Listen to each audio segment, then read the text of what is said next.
both for coming down today. I really appreciate it. We're very excited to have the two of you. I'm going to just start by giving a brief kind of backdrop about HHREC and then myself.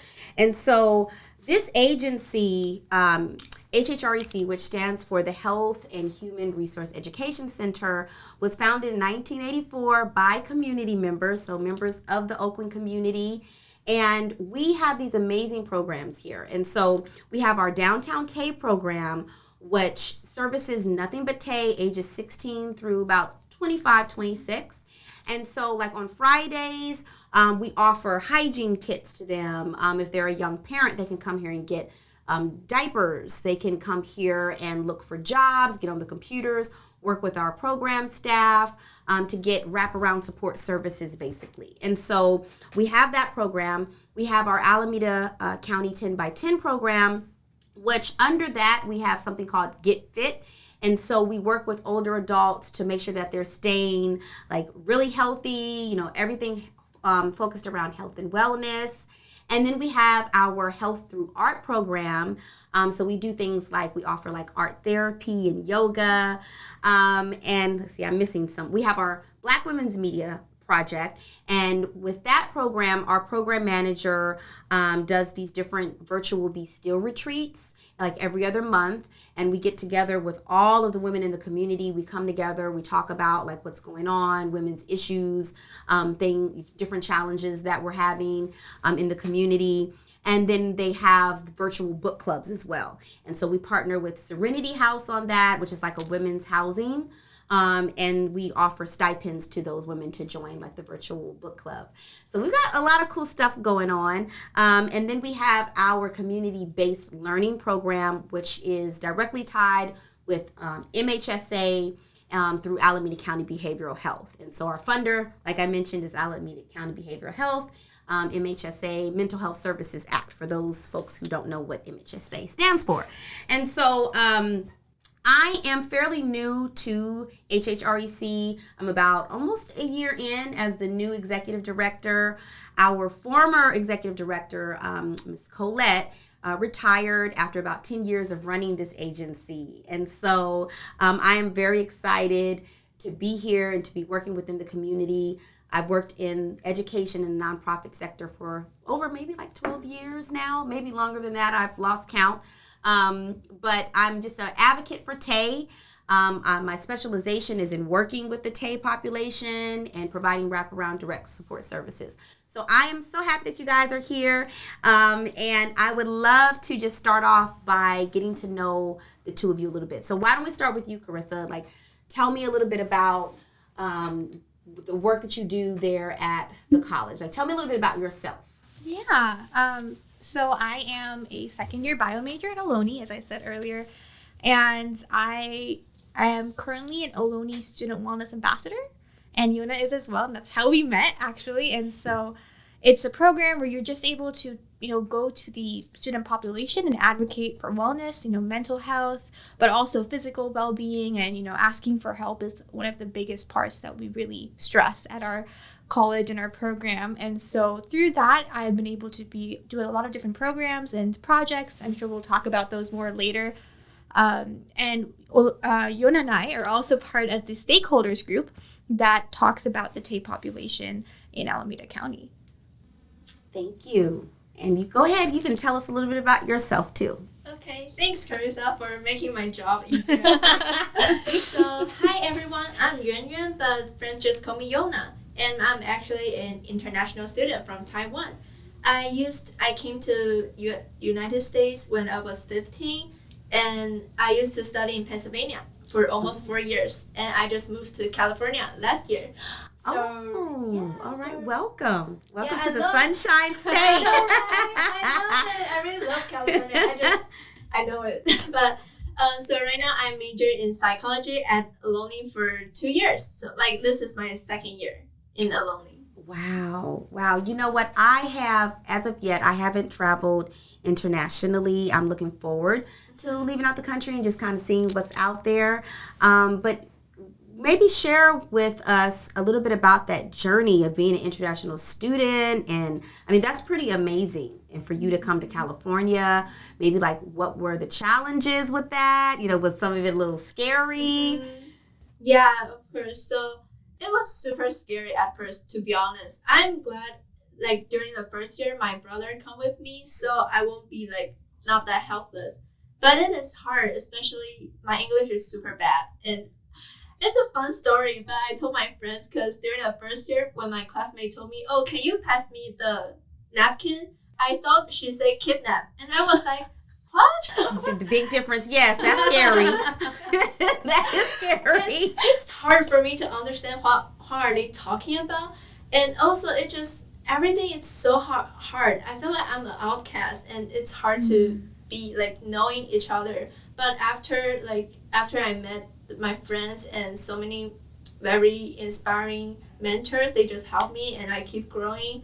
And now I'm able to like making friends here and even join this program. I'm so excited. But yeah, it just, so. Yes, wow, that is really something. That I would imagine takes a lot of courage to do that and to kind of take that leap. And so were you able to find like support groups and systems when you came here to California? Like maybe through the neighborhood or through the church or through family ties? Yeah, so the host family I live with right now is like a family friends. Okay. So, and my parents, they also have friends in California, so they really take care of me. That is good. Yeah. That is good. Yeah, California, we are definitely an eclectic state. I like to say we're like a big pot of gumbo because we're just so mixed here. There's all these different nationalities and cultures, and California has some really great things, and then we have some challenges too. And so, but it is definitely a beautiful place to be. And so I'm glad that you have joined the California family. Yay. That is beautiful. Thank you. Thank you. So I'm going to just go ahead and start asking you guys some questions about your involvement in the community. And so let's start with this. Can you please give us a brief description of the programs you are a part of? Because you guys both do a lot. Yeah, I can go first. So as I mentioned, first of all, we're Student Wellness Ambassadors, and that's a program that's under Step Up Ohlone, which is all about, just bringing awareness to different, especially mental health struggles that students are going through. So I think the most core part of our program would be just going out and talking about what resources are available. I think always for every organization, it's hard to get the word out there. Yes. Even if you get the funding, even if you're doing some really cool stuff, people don't know about it. Yes, absolutely. And that's kind of where we come in because we give classroom presentations. A lot of people might not know this, but since Ohlone is a community college, it's really hard to get the word out because it doesn't really have like a campus life or a dorm life. And so the place where you really reach students is in the classroom because there's students who are younger, who are older, who have different interests. And so we partner with professors to go and just take 15 minutes of one class and just tell them this is what we have. Like you have services available for you. Wow. That's beautiful. When we service our TAY population here at HHREC, we do encounter a lot of different, there's a lot of issues that come with the TAY population, and whether they are facing, anxiety or depression or just trauma. And that's a big thing, especially for the community of Oakland, really like addressing and, where do you go for resources, especially when you've experienced trauma. And so before we can even help our young people here look for work or say enroll in a college class, we really take the time to kind of get to know them and what their challenges have been and identify what trauma, they're kind of coming to us with so that we can make sure that we provide resources and connect them to the right resources in the community and within Alameda County, really. Because what I've learned in servicing the TAY population in particular is that there's different levels of services here in Alameda, meaning, some folks just need someone to talk to, but then there's others who have other conditions where they need they need access to a better physician, like primary care physician, or they need access to medication, or they're not even entirely sure that they need access to medication, whether you're talking about bipolar or, something like that, or suffering from severe depression. And so one of the things that we try to do here is connect our young people to resources. So it's great that I'm learning more about what you guys are doing, because you become a part of our family, so that I can, talk to them about, hey, if you do want to go to college, this is a great college to look at, and they have amazing services right there on campus. So thank you for sharing that. That's important. Yeah, and we love collaborating, with giving presentations or whatever helps the TAPE population. We're always open to that. And I think it's just that first step of asking for help. And we have mental health counselors especially. And I think that's just such a great way for students to know where they are and, what help they need. Yes, that's a big deal. Because not all schools have those resources. And it makes a big difference if you're going through things, while you're on campus or, just your everyday life. So thank you for sharing that. That's very important. You guys are really, I feel like it's a blessing to have you all on your campus, to be able to go into the classrooms and talk about these resources. Oh, thank you. You're so nice. Yeah. And I know that we're very grateful to, especially MHSA funding, because I don't know if you know this, but there actually isn't funding in the state of California for community colleges to have student health centers. I know. This is new. So it's really sad, I think. Wow. But MHSA makes it possible for us to, have our programs. And then there's also other programs such as the Navigators program that we have. We have Equity Scholars. Scholar program. Wow. Okay. What is that? Equity Scholar. The Equity Scholar program. We also have the Scholar. And right now, most of them are from Alumni College as well. Okay. And we need to read the article about the equity, because equity is the method for us because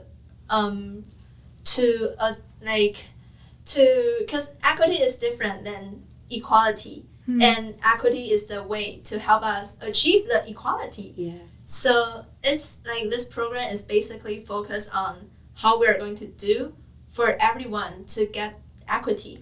And we will also have the conference. And okay. It's so nice. So when does the conference happen, or what's that all about? It will be on June 16 to 18. It will be three days conference. Okay. And the information will also be posted. Okay. And we will also invite the keynote speaker. Ah. And the topic will relate to the equity, also like gender, race.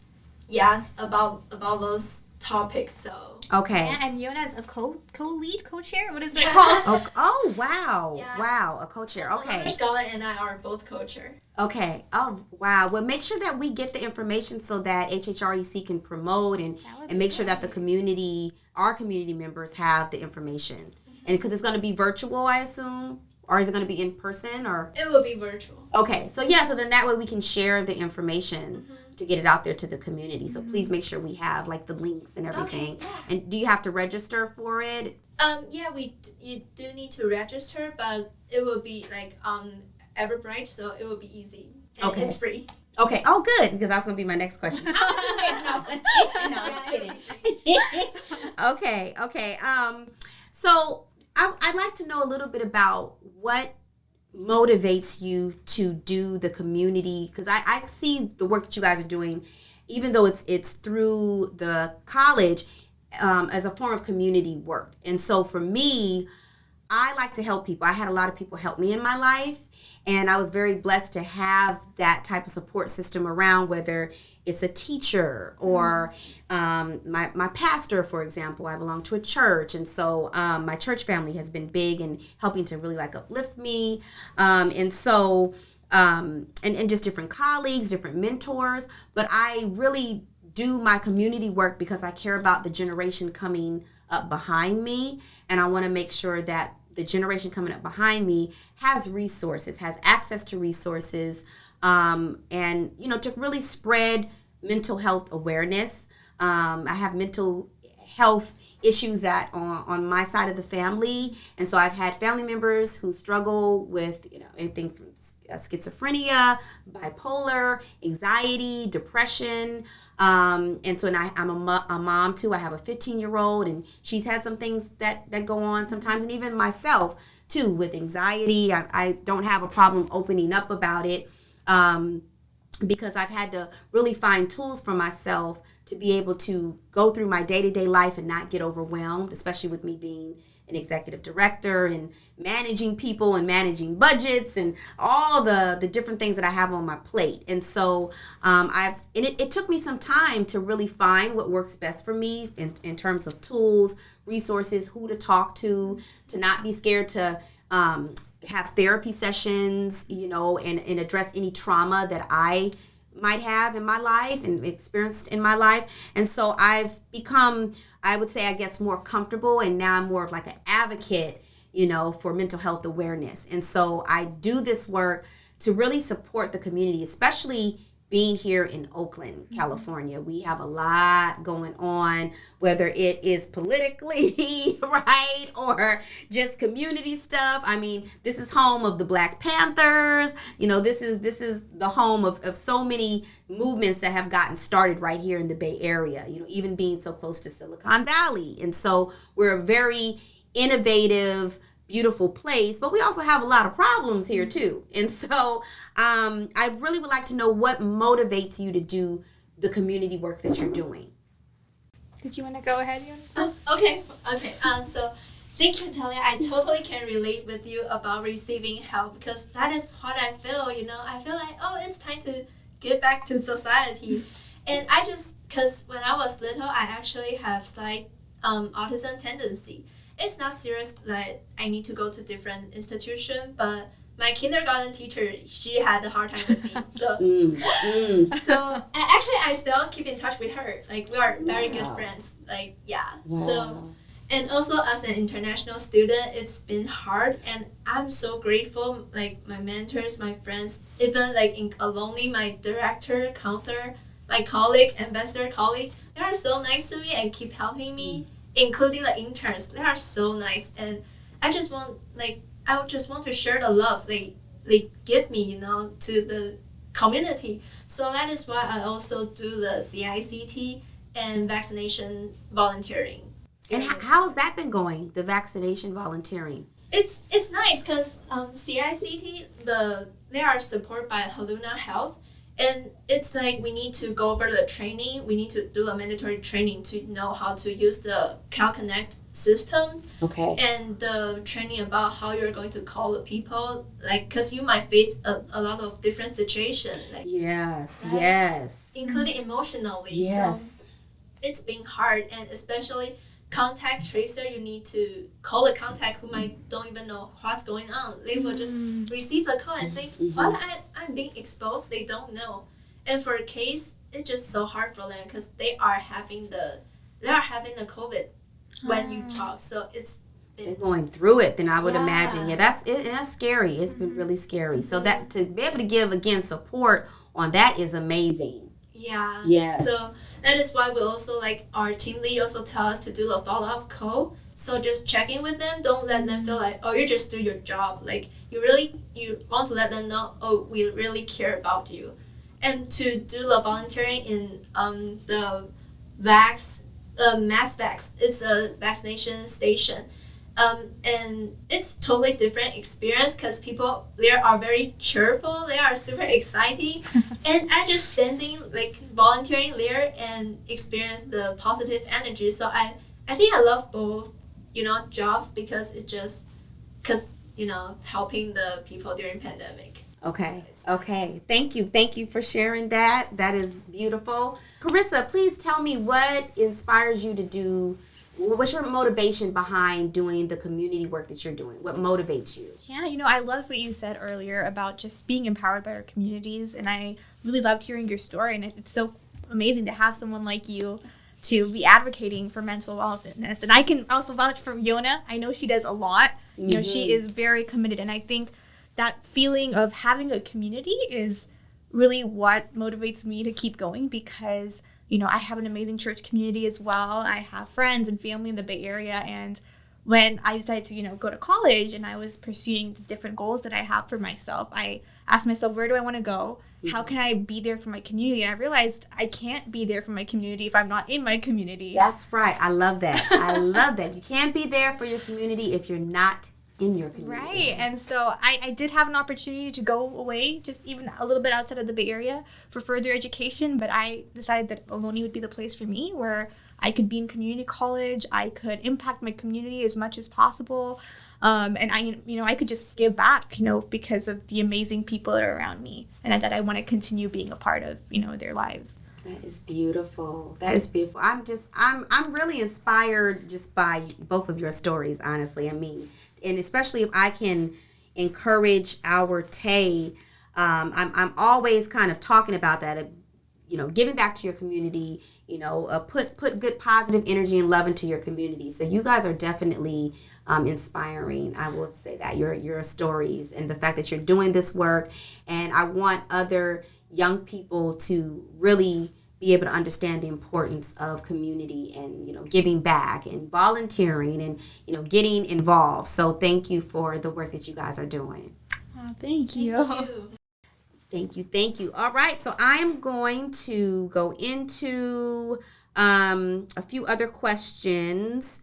So let's talk about, in particular, what other clubs have you guys joined there at the school? Any other clubs or? So when I first joined Ohlone, I heard there were a lot of different clubs going on, and so I decided to become a part of the American Medical Students Association in my college. I'm very interested in helping people, and it's a really great club where they have like blood drives, they have different opportunities to just serve the community, volunteer, and so I'm still a part of that. But the issue has been for a lot of Ohlone clubs that we've had to go online. Yes. Oh my gosh. It's so difficult. Yeah, how are y'all dealing with that? I don't know. Oh my goodness. And so it was really difficult. And especially for online classes, it was so challenging. And all these students had all these opportunities lined up, and they're gone, And so one of my friends and I actually started a club at Ohlone called the Scientific Research Journal Club. Oh my gosh. Okay. Yeah, and so it's all about, for students interested in science, you can't do research right now, but you can hear about research. And so we've been doing a lot of reading about scientific articles, and then we got to bring actual researchers to our online meetings, and it was really cool because now they could be from anywhere. We had researchers from UC Davis, UC Berkeley, Stanford, all these people doing like groundbreaking research in all these different areas to just inspire community college students that they could be the next researcher and doing to that come work on virtually. That is cool. Wow. And then that's not light. I mean, you're throwing out UC Berkeley, Stanford. I'm big, UC Berkeley. My dad graduated from there, so I'm like. So we love UC Berkeley around these parts, and that's where my daughter wants to go. But that is amazing that you guys have been able to come into contact with those researchers, given the virtual platform too. Because I would imagine that it's not easy necessarily being in school online. I mean, when I was going to school, it was difficult just being in the classroom and trying to keep up, and So the fact that you guys are doing all of this online is like. Wow, that's amazing. So hats off to you for surviving that. Thank you.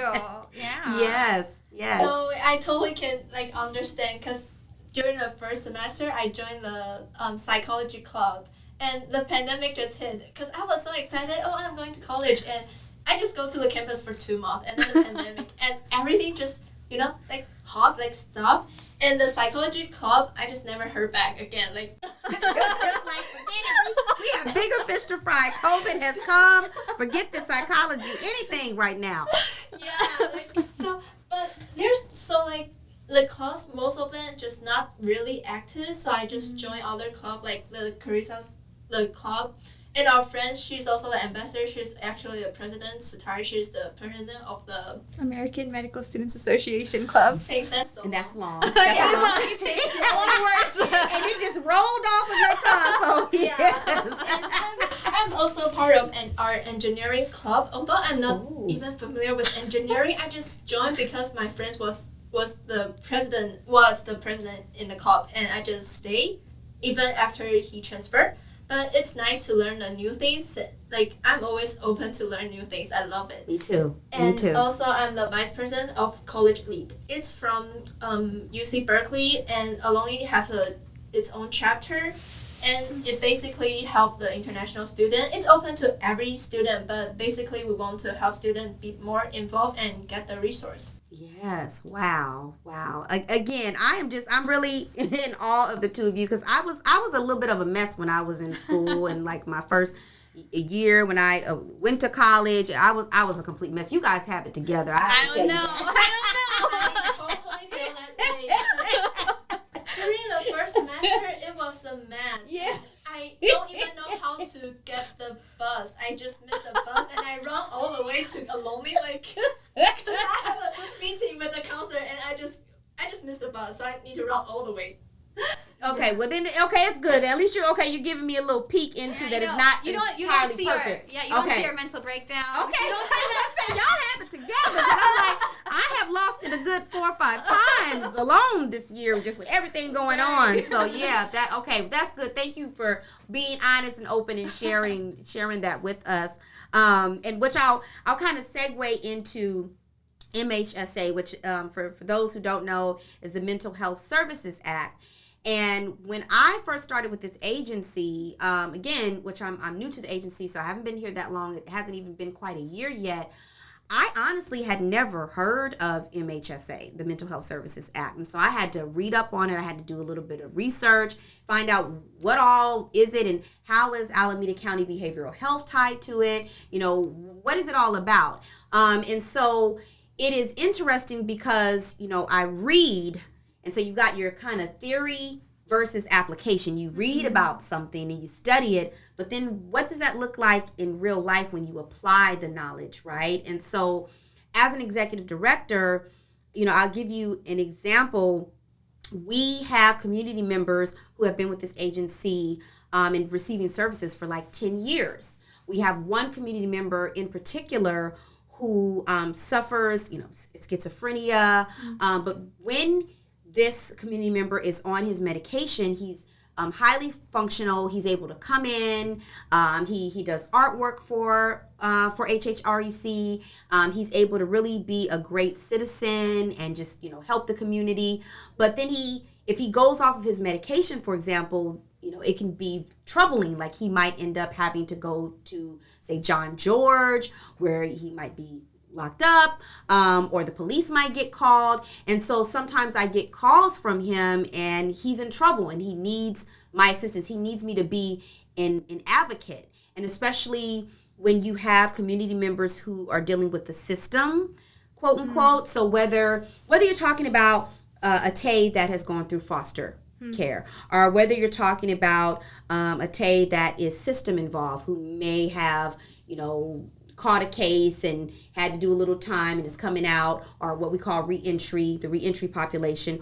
Or in this instance, this community member he's so sweet, he's so loving, but he needs people or other community members like myself to advocate for him and to check on him and to make sure that, if he's hungry that week, that we can give him some groceries and, make sure that he has what he needs, or if he needs a bus pass to get on the bus. And so to me, when I think of MHSA, I think of stories like his, where what does that really look like when you're using funding and resources to help people who need it the most, versus just kind of reading and studying about it, right? And so I respect both, but the fact that I'm able to really work directly with our community members and be there for them and service them, and also share my stories too, and how I've overcome things, I think is really, really important. So I wanted to just share that with the two of you. That's, to me, kind of what MHSA kind of represents. But I'd love to hear from you. How did you find out about MHSA? What does it mean for you guys? Carrie, do you want to talk about what is it? And I'll go over, how do we know it? Sure. Yeah, sounds good. So, I really appreciate how vulnerable you're being. It's really great to see. And I think, like you said, experiencing something makes you really understand what it is, to know the implications of it. And I think one of the things I love about America, America has a lot of issues, but I'm very familiar with the system in India. I know you and I are familiar with Taiwan and a lot of different parts of the world.